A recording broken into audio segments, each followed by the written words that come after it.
And more than 30 retired and serving diplomats are advocating for the need to come up with new ideas to address the emerging environmental issues such as pollution and climate change.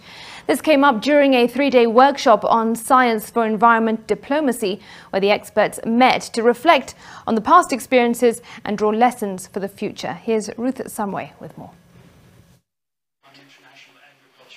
It is a conference that brought together current and former ambassadors as they sought to bridge the gap on Kenya's foreign diplomacy on environment issues. Here, Ambassador Francis Muthaura recommended for the establishment of urban planning training institutes as one of the ways to deal with the escalating rural to urban migration, which he says, if not checked, could contribute to increased pollution. For urban development, the way our population is growing, the trend is to go to the city, and unless we manage our cities very well, then we get into a lot of problems of all types of pollution, because pollution is generated a lot in the cities.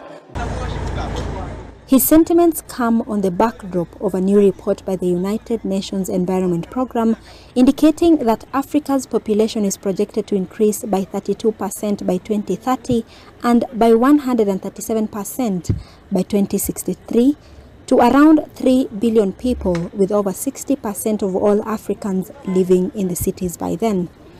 The increasing population is likely to see the tripling of generation of municipal solid waste by 2063 compared to current levels, with the demand for energy increasing by 164% by the same year. It is for that reason that experts recommend the move towards the use of low-carbon energy systems. In Africa, according to statistics, we are actually being the least pollution group of pollution, environmental pollution. But, it's a matter of time.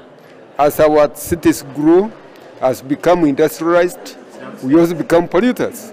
So we have to make sure that we avoid that outcome. We need to start by adopting, serious policies so that we avoid going the wrong way, the way the countries of Asia, the countries of the West have gone. Experts now recommend for the involvement of the robust population of youth in seeking solutions to these emerging environmental issues. The population of Africa is about 1.2 billion.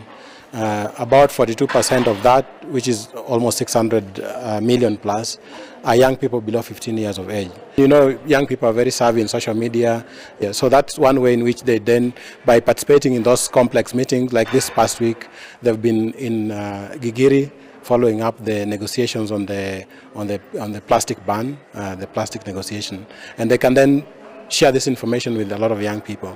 Beyond attending conferences, they need to translate this into some real on-the-ground activities. So all of them across Kenya have set up projects. Youth of today are connected than any other youth generation in history of humanity.